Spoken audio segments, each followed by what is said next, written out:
hands. His mother had turned out by her husband, who was a carpenter by trade, on being convicted of adultery with a Roman soldier named Penthria. Being thus driven away by her husband and wandering about in disgrace, she gave birth to Jesus, a bastard. Celsus acknowledges Jesus' birth and existence, but does not accept the concept of a virgin conception. He tries to dismiss Mary's premarital pregnancy as a result of an affair she had with a Roman soldier. Strangely enough, there is a very similar passage in the Jewish Talmud, which makes the same accusation. This gives us reason to believe that Celsus may have referenced Jewish sources for some of his arguments. On the crucifixion, Celsus writes, Jesus accordingly exhibited after his death only the appearance of wounds received on the cross, and was not in reality so wounded as he is described to have been. In this statement, Celsus confirms Jesus' death by crucifixion, although he claims the only wounds Jesus received were those inflicted by the crucifixion, thus denying any previous torture had taken place. But not even history offers Celsus the benefit of the doubt, as floggings were the standard form of torture given to victims prior to the crucifixion.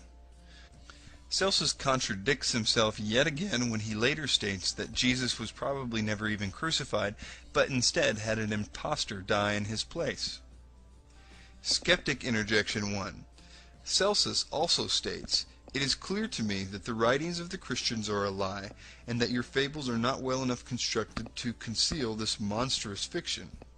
So how do we know that Celsus is referring to a historical Jesus and not just debating a myth of Jesus? Answer.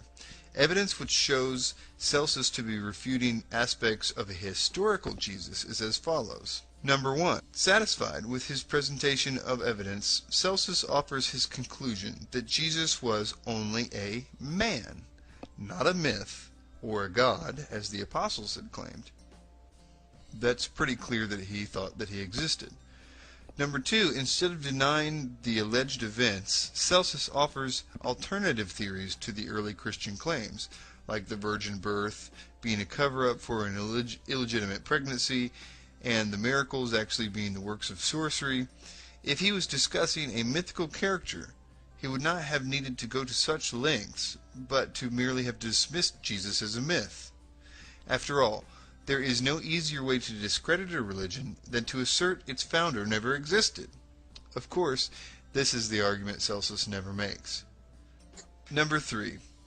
Celsus refers to his belief that the claims such as the virgin birth and the resurrection were embellishments created by Christians, not that Jesus himself was a myth.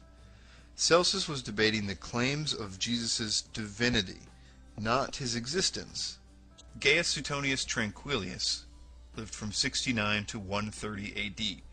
Suetonius was a prominent Roman historian who recorded the lives of Roman Caesars and historical events surrounding their reigns. He served as a court official under Hadrian and as an analyst for the imperial house. Suetonius records the expulsion of Christian Jews from Rome, mentioned in Acts 18 verse 2, and confirms the Christian faith being founded by Christ. He says, "As the Jews were making constant disturbances at the instigation of Christus, Claudius expelled them from Rome." Skeptic Interjection 1. Because Suetonius misspells Christus as Chrestus, is it possible that he was referring to someone else? Answer. Because Chrestus was an actual Greek name, critics speculate Suetonius may have been referring to a specific civil agitator. I would like to present a few arguments as to why I feel this is a reference to Jesus. In order to get as close to the author's intent as possible, this is the passage as it exists in the original Latin. Suetonius seems to imply the word Christus as a title, not as a reference to a particular rebel. Though I have seen critics cite the passage as a certain one, Christus, we can see that this is incorrect by the lack of the original quodam in the original Latin. Suetonius uses the word instigation, not instigator. The Latin word referring to an instigator is impulsor, but the term referring to an instigation is impulsore. And this is the word Suetonius uses. thus affirming the belief that he is using the word Christus as a title and not as a name. It was common for both pagan and Christian authors to spell the name using either an E or an I, and we know that the Christian authors were obviously referring to Jesus when they spelled the name Christus. Tertullian criticizes pagan disdain or hate for Christianity and points out the fact that they can't even spell the name correctly. He implies the common misspelling of Christius by their use of the term Christians. He writes, "Most people so blindly knock their heads against the hatred of the Christian name, it is wrongly pronounced by you as Christians, for you do not even know accurately the name you hate. But the special ground of dislike to the sect is that it bears the name of its founder."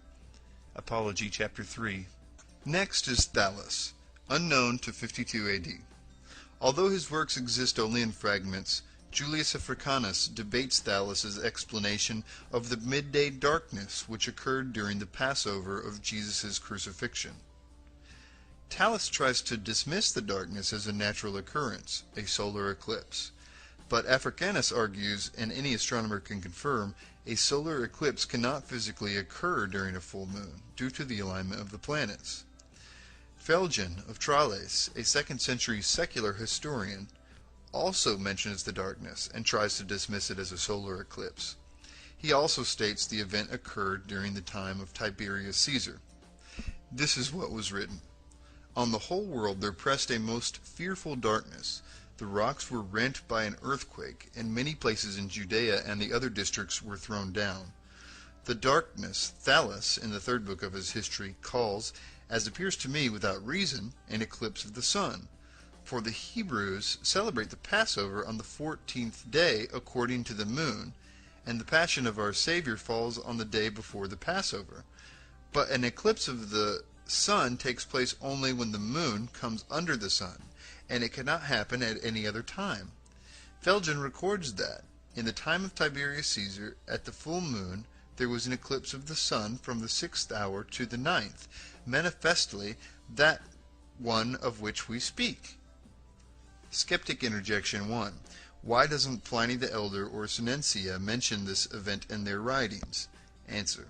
Pliny focused his writings on natural astronomical events that had physical scientific explanations. It is doubtful that he would have found it necessary to record an event of supernatural origin. I can also find no mention of him being in Judea at the time, so it is doubtful he would have mentioned it if he did not witness the events firsthand. Seneca focused his writings on dramas, dialogues, and tragedy, and like Pliny, it is doubtful he was in Judea during this event. Skeptic Interjection 2. Because Thallus' and Phlegon's work exist only in fragments, can their testimonies be considered reliable? Answer. This is something the reader will have to determine on their own. Africanus was an honest, qualified author who did not alter the quotes to serve his own purpose. This is very likely considering what we know about Africanus. Africanus's methods were highly respected by his peers, he was often quoted by other authors, he had even chastised his friend and fellow Christian Origen for citing information from a spurious, unreliable source. It also must be noted that Thallus never said this eclipse did not happen, but instead was trying to actually come up with a scientific explanation to the eclipse instead of assigning it to divine origins. Next is Mara bar Superior. Mara bar Superior of Syria penned this letter from prison to his son. What advantage did the Athenians gain from putting Socrates to death? Famine and plague came upon them as a judgment for their crime. What advantage did the men of Samos gain from burning Pythagoras? In a moment their land was covered with sand. What advantage did the Jews gain from executing their wise king? It was just after that that their kingdom was abolished. God justly avenged these 3 wise men. The Athenians died of hunger, the Samians were overwhelmed by the sea, the Jews, ruined and driven from their land, live in complete dispersion. But Socrates did not die for good. He lived on in the teachings of Plato. Pythagoras did not die for good. He lived on in the statue of Hera. Nor did the wise king die for good. He lived on in the teaching which he had given. Skeptic Interjection 1. How do we know that this passage is in reference to Jesus? 1. He was Jewish. Jesus was a Galilean Jew. 2. He was executed. Jesus was crucified after the Jews appealed to Pilate to have him crucified. 3. After his death, Jerusalem and the temple were